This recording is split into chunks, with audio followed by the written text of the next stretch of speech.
I can't enjoy a family trip with strangers around. That's why you should stay at home. I could hear my mother-in-law's triumphant voice over the phone.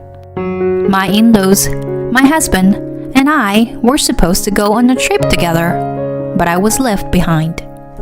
My mother-in-law, who dotes on my husband, has been making snide remarks to me almost every day since we got married. I should stay home. That's a bit of a problem, isn't it? My mother-in-law laughed mockingly at my words. A problem? How pitiful. Well, think of it as punishment for not listening to me well. Then the phone abruptly cut off. It's not me who's in trouble. It's you guys. My name is Heather. I am a 34-year-old part-time housewife. I usually take care of the housework and work part-time at a cafe in the neighborhood. I have been married to Bill for 6 years. My husband was a colleague at the company where I used to work, although we worked on different floors. We talked a lot before we started dating because we often saw each other in the hallway.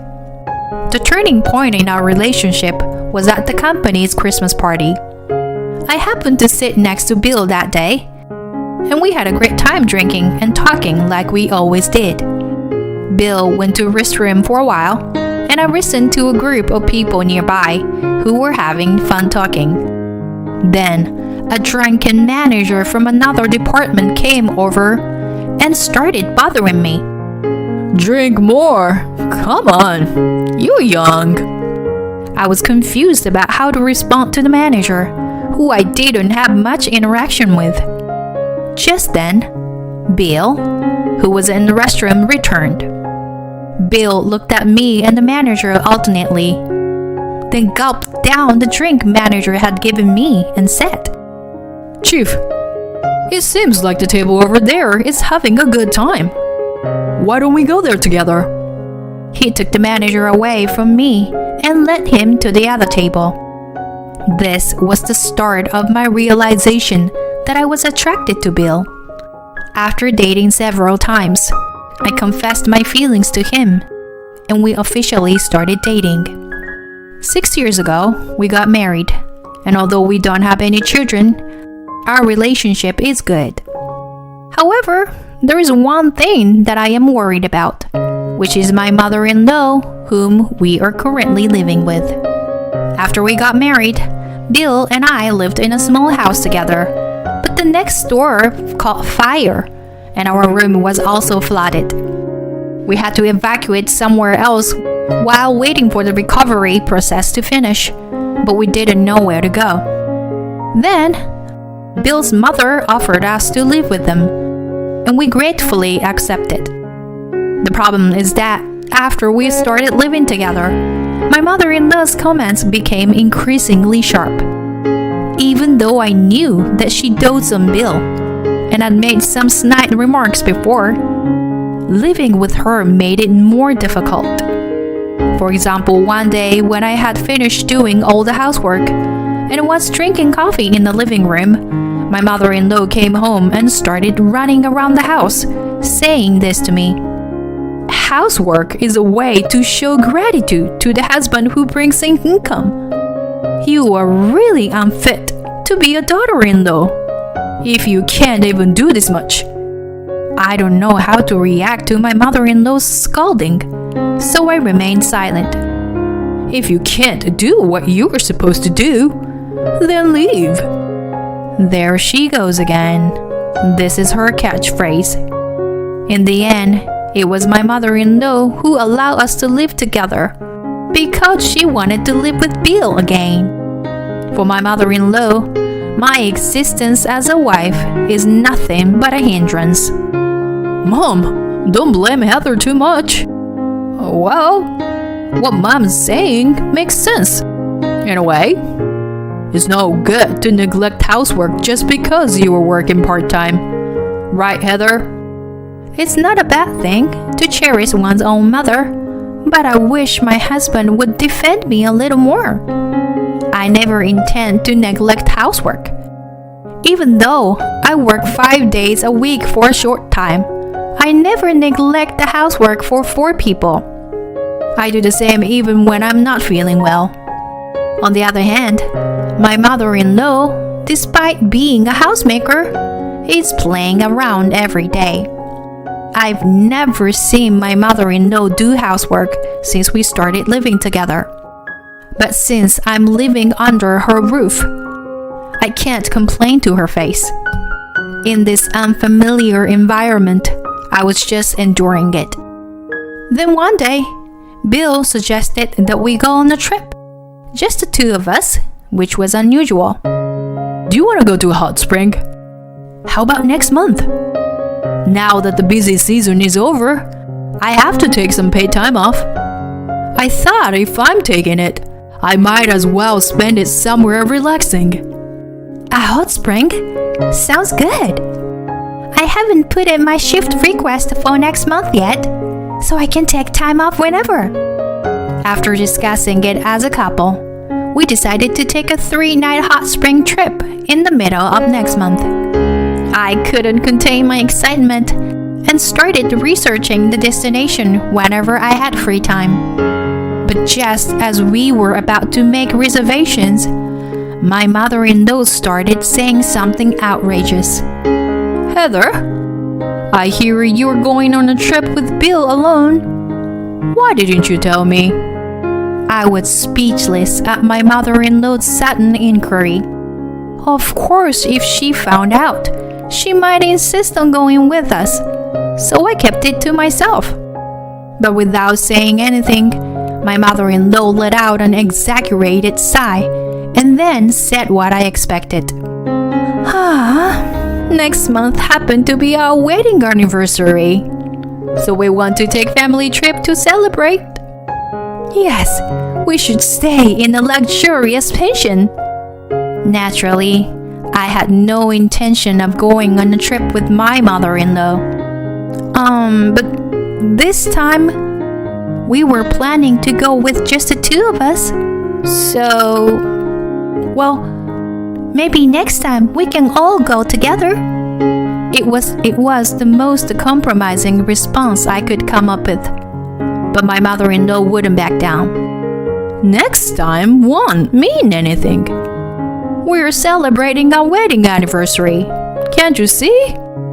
Well, if that's the case, why don't you just go with your husband? Just as those words were about to come out my mouth, Bill returned home from work. Welcome home, honey. We're just talking about the trip with Heather. Oh, I'm so excited. My mother-in-law was full of enthusiasm and started talking to my husband. And Bill was agreeing with her as if it were obvious. I wonder if Bill might have said something to his mother behind my back. Well, if Mom is looking forward to it, why don't we go together? All 4 of us. Shall we put off our plan this time? Okay, Heather? Then, as if always invisible, my quiet father-in-law joined and said, Oh, a trip? That sounds great. I had already become unable to refuse the situation of me and Bill going on a trip alone. All right then, next time we'll go just the 2 of us. Although reluctantly agreeing, Bill showed a relieved expression. I was not quite satisfied, but there was nothing I could do about it. I thought I would at least try to push for places to visit and local food that I wanted to eat. My lazy mother-in-law had no objections to me deciding on all the hotel reservations and sightseeing schedules. And the day of the trip arrived. We had finished all our packings, so we planned to have breakfast before leaving the house. When the alarm clock went off and stretched out my body in place. Bill? I noticed that my husband, who should be sleeping next to me, was missing. I thought maybe he had already gotten up and started getting ready. so I headed to the living room for the time being. However, there was no sign of Bill in the living room. Furthermore, his parents were also missing from the bathroom, kitchen, and entrance. No way! I had a bad feeling and called Bill's cell phone, but the phone didn't connect. Next, I called my mother-in-law's cell phone, and she immediately answered. Oh, Heather, what's wrong? Bill is driving now, so he can't answer the phone. Driving? Where are you guys now? When I asked, my mother-in-law answered with a carefree tone. Where are we? You were saying? We're on a family trip, of course. We can't enjoy a family trip with strangers, so you should stay at home. I could hear my mother-in-law's triumphant voice over the phone. I should stay at home? That's a bit of a problem, isn't it? I said, and my mother-in-law laughed mockingly at me. A problem? How pitiful! Well, think of it as punishment for not listening to me well. After saying that, my mother-in-law hung up the phone forcefully. I covered my face with both hands, and my shoulders shook, not with sobbing, but with a big laugh. Just enjoy yourself, dear. You will soon regret leaving me behind. I immediately opened the hotel reservation site and booked a luxurious hotel in the tourist spot we were supposed to visit today. I also made a reservation at a restaurant where I could have a delicious meal. It was a reservation just for one person, for me. All right, let's enjoy myself. I got ready and took my luggage onto the cab. Since I had researched various tourist spots, I wanted to visit them. It was a small tourist spot, so I might run into them, but I didn't care. I decided to forget about them and enjoy myself to the fullest. I entered a small souvenir shop that caught my eye, went into a fashionable cafe, chatted with the locals, and enjoyed my trip. As the day drew to a close, it was time for check-in. The hotel I had booked was the most luxurious hotel in the area. As I passed through the hotel's automatic doors and headed towards the check-in counter, I heard a woman's loud voice. Why can't we stay? I told you I pay if it's about money. As I looked closely, it was my mother-in-law who was causing a commotion. The hotel I had made a reservation for them was not this one. As I kept my distance and watched the situation, my husband noticed me. Hey, Heather, what's going on? You made a reservation for a pension, but we couldn't stay there, so we came to this hotel. And now we can't stay here either. As he said that, he started to get closer and closer to me. My mother-in-law also approached, her face turning red with anger. Yes, that's right. The pension wouldn't give you the keys unless the person who made a reservation was there. It's a security measure. That's why I told you. It will be a problem, didn't I? Finally, they seemed to realize how foolish their actions had been. My mother-in-law and husband exchanged glances. Their faces deflated. Just as they were about to cause more of a scene, several hotel employees rushed over to us. They quickly ushered my in-laws and husband outside, where they looked quite ridiculous. How dare you, Heather? We will stay at an even more luxurious hotel than this one. I felt somewhat refreshed and checked in with a smile.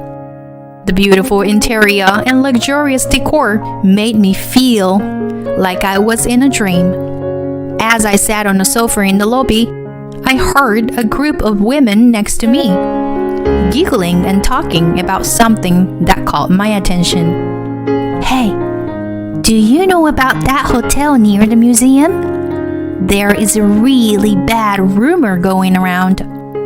Apparently, in the rooms on the second floor, people hear hallucinations and have all their belongings stolen. What?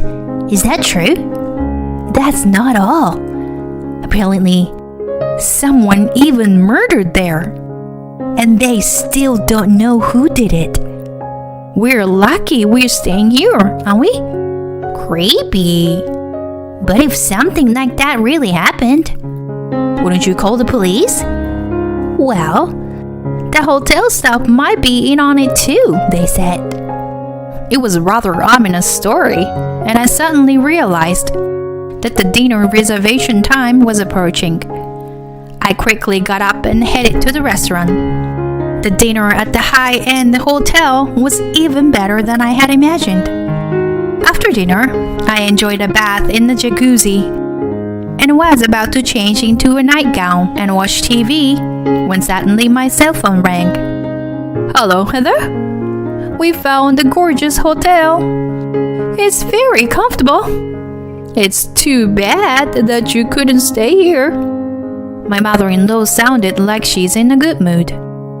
Oh, is it so? You were lucky to find a hotel you can just go and stay at like that, right? There is hardly any other guest here except for us. So it's quiet and easy to spend time. It's really lucky to find such a beautiful hotel, so close to the tourist attractions, isn't it? With her words, something came to my mind. Excuse me, but is it a hotel near the museum? Yeah. But what about it? I knew it. I remembered the story about the creepy hotel that I heard in the lobby before going to dinner. I think it's better to run away from that hotel, you know. However, my mother-in-law laughed at what I said and dismissed it with a snort. Are you jealous of us staying in a nice place, Heather? Just be jealous then. See you later. Once again, my mother-in-law hung up the phone unilaterally. After that, I turned off my cell phone and spent a leisurely time. Then the next day, after checking out of the hotel, I visited the tourist spot I couldn't go the day before. After having fun all day on the third day, I arrived home around sunset. And it seemed that the other three had already returned home as I could see the light leaking out of the window. Hey, I'm back. As I opened the living room door, all three of them started making noise. My mother-in-law began talking about the incident that occurred at the hotel. She said that someone had entered the room during the night, and it was so scary that she quietly hid in bed. When she woke up the next morning, her wallet, phone, and all of her other belongings that were on the desk had disappeared. The three of them were in trouble and had to use the change that Bill had to call relatives who lived nearby for help. Fortunately, the relatives came quickly and paid for the hotel bill, allowing them to return home safely. Now, they are planning to go to the police station to file a report, and their anger is directed at me. Yes, directly or indirectly. You are also responsible for this incident, Heather. Even if you say that, if you had not left me alone and went on a trip, this would not have happened in the first place, right? When I honestly conveyed my thoughts, my husband raised his voice. Shut up. Don't talk back to me like that. I can't deal with you anymore. I'm divorcing you. I was stunned and couldn't say anything. But soon, I went silently to our bedroom, took something out of my cabinet, and showed it to him and his mother when I returned to the living room. Fine. I don't need a husband who won't protect his wife from being bullied. Bill's face turned pale. I had taken out divorce papers that I had prepared just in case this day would come. Did he not think I would agree to it? He looked totally shocked that I agreed to the divorce. Then my mother-in-law took advantage of the situation and started pushing for a divorce to him. Get rid of this terrible wife and find someone new. I'll help you. Okay, sweetheart? Bill couldn't go against his mother and eventually took the divorce papers. Well done. Goodbye. Live happily with your precious family. Ignoring Bill, who had collapsed on the spot, I left the house. Afterward, we both filed for divorce, and it was finalized in a few months. Bill begged for reconciliation multiple times, but I ignored him every time. From now on, I'll protect you, Heather. So come back to me. He may have said that, but it was already too late, and I no longer had any feelings for my ex-husband, so I wasn't swayed. On the other hand, it seemed like my ex-mother-in-law was happy to have gotten rid of me for a while. However, that happiness didn't last long. The news of our divorce spread around the neighborhood. Gossip-hungry people began investigating the cause and found out about my ex-mother-in-law's bullying towards me. With her already haughty attitude, this incident caused even more people to look down on her. Since she had left all the housework to me, their house was now a mess. I had no interest in my ex-husband or ex-in-laws. However, since I went through a painful experience, I hoped that they would somehow rebuild their lives and live honestly. As for me, I was able to return to my hometown and found a job through a friend's introduction. At this point, I truly feel done with marriage. But who knows what the future holds? Either way, I plan on enjoying being single for a while.